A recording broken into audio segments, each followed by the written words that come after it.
Halo semuanya, Hai semua, Hai semua, Hai semuanya, nama saya Brian. nama aku Shalomita. nama aku Stefani. nama aku Samuel Maruta Manurung, Pada kali ini, Sekarang kita akan Menjelaskan tentang Hukum Agraria. Budi Harsono yang merupakan guru besar ilmu hukum agraria. Kata agraria berasal dari kata agrarius yang berarti tanah pertanian. Menurut Kamus Besar Bahasa Indonesia, agraria berarti urusan pertanian atau urusan tanah pertanian dan kepemilikan tanah. Jadi tadi kita udah dengar apa pengertian kata agraria dan definisi kata agraria. Sekarang kita masuk ke dalam apa sih hukum agraria itu. Jadi secara umum, hukum agraria itu adalah serangkaian kaidah dan hubungan yang mengatur hak penguasaan atas bumi, air, ruang, dan kekayaan alam yang terkandung di dalamnya. Menurut Bapak Harsono, hukum agraria adalah suatu kaidah-kaidah hukum yang mengatur mengenai bumi, air, dalam batas tertentu, juga ruang angkasa, serta kekayaan alam yang terdapat di dalamnya, baik yang tertulis maupun yang tidak tertulis. Nah, menurut pendapatnya si Utrecht, hukum agraria ialah hukum yang istimewa yang memungkinkan pejabat administrasi bertugas mengurus permasalahan tentang agraria untuk melakukan tugas mereka. Sedangkan menurut Mustaf, hukum agraria ialah himpunan peraturan yang mengatur tentang bagaimana para pejabat pemerintahan dalam menjalankan tugas mereka dalam bidang keagrariaan. pokok hukum agraria dibagi menjadi dua, yaitu yang pertama, hukum agraria perdata, di mana keseluruhan dari ketentuan hukum yang bersumber pada hak perseorangan dan badan hukum yang memperbolehkan, mewajibkan, melarang diberlakukannya perbuatan hukum yang berhubungan dengan tanah. Contohnya adalah jual beli, pewarisan, hak tanah sebagai jaminan hutang. Pokok-pokok hukum agraria yang kedua adalah hukum agraria administrasi, di mana keseluruhan dari ketentuan hukum yang memberi wewenang kepada pejabat dalam menjalankan praktik hukum negara dan mengambil tindakan dari masalah-masalah agraria. Contohnya adalah pendaftaran tanah, pengadaan tanah, dan pencabutan hak atas tanah. Nah, sebelum diberlakukan dan diadakannya Undang-Undang Nomor 5 Tahun 1960, Indonesia memakai hukum agraria kolonial sebelum tahun 1960. Karena seperti yang kita ketahui bahwa bangsa Indonesia pernah dijajah oleh negara-negara kolonial dan yang pastinya kita memiliki banyak kesamaan hukum kepada negara-negara kolonial. Kemudian dasar-dasar hukum agraria ada hukum adat tentang tanah. Hanya warga negara Indonesia yang memiliki hak milik atas tanah. Jadi buat kita yang warga negara Indonesia atau ber-KTP Indonesia memiliki hak untuk menguasai tanah yang ada di Indonesia.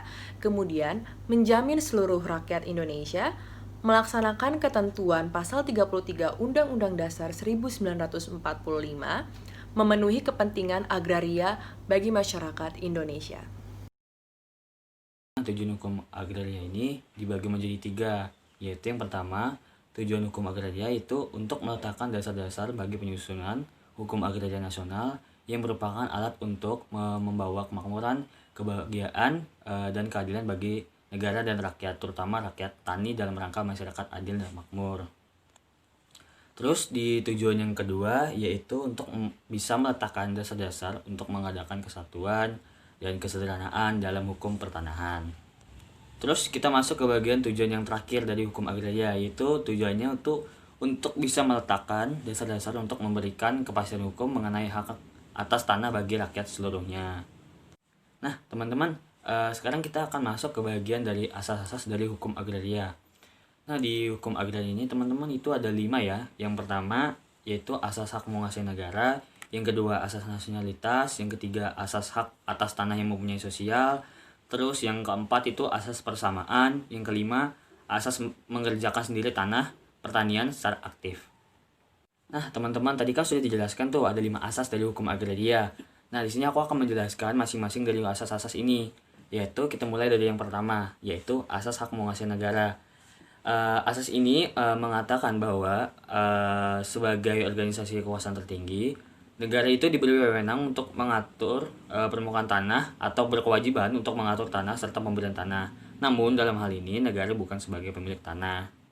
Terus kita masuk ke bagian kedua, yaitu asas nasionalitas. Nah, asas ini adalah asas yang menghendaki bahwa Hanya bangsa Indonesia saja yang dapat mempunyai hubungan hukum sepenuhnya dengan bumi, air, dan ruang angkasa, dan kekayaan alam yang terkandung di dalamnya.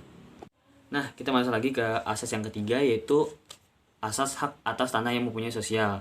Fungsi sosial hak atas tanah adalah fungsi-fungsi kepentingan orang banyak atau kepentingan nasional, sehingga si bidang tanah dicabut dari kepemilikan seseorang bila kepentingan orang banyak atau nasional memerlukannya dengan kompensasi diganti rugi. Teman-teman, kita masuk ke bagian yang keempat, yaitu asas persamaan. Nah, apa sih asas persamaan ini? Asas persamaan ini yang dimaksud ialah persamaan dalam penguasaan atas tanah yang tidak membeda-bedakan jenis kelamin, golongan, bahkan tidak membeda-bedakan suku bangsa.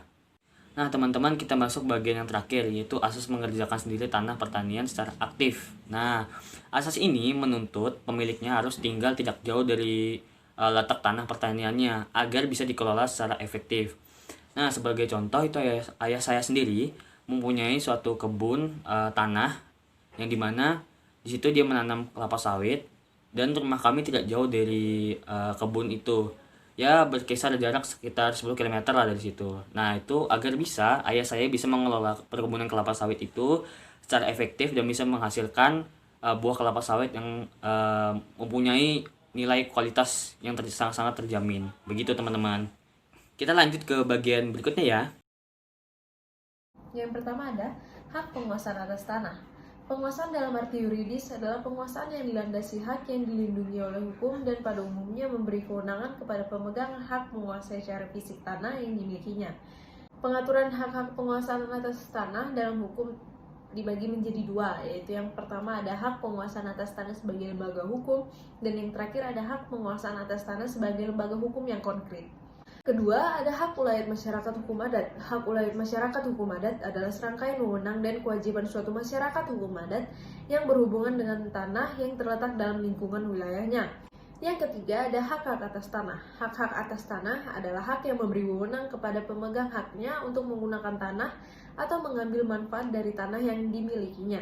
Macam-macam hak atas tanah yaitu ada hak milik, hak guna usaha, hak bangunan, hak pakai, hak sewa untuk bangunan, hak membuka tanah, hak memungut hasil hutan, hak gadai, hak usaha bagi hasil, hak menumpang, dan hak sewa tanah pertanian. Yang keempat, ada wakaf tanah hak milik. Wakaf tanah hak milik diatur dalam pasal 40 ayat 3 UU PA, yaitu perwakafan tanah milik dilindungi dan diatur dengan Peraturan Pemerintah Nomor 28 Tahun 1997 tentang perwakafan tanah milik yang diatur lebih lanjut dengan Undang-Undang Nomor 41 Tahun 2004 tentang wakaf.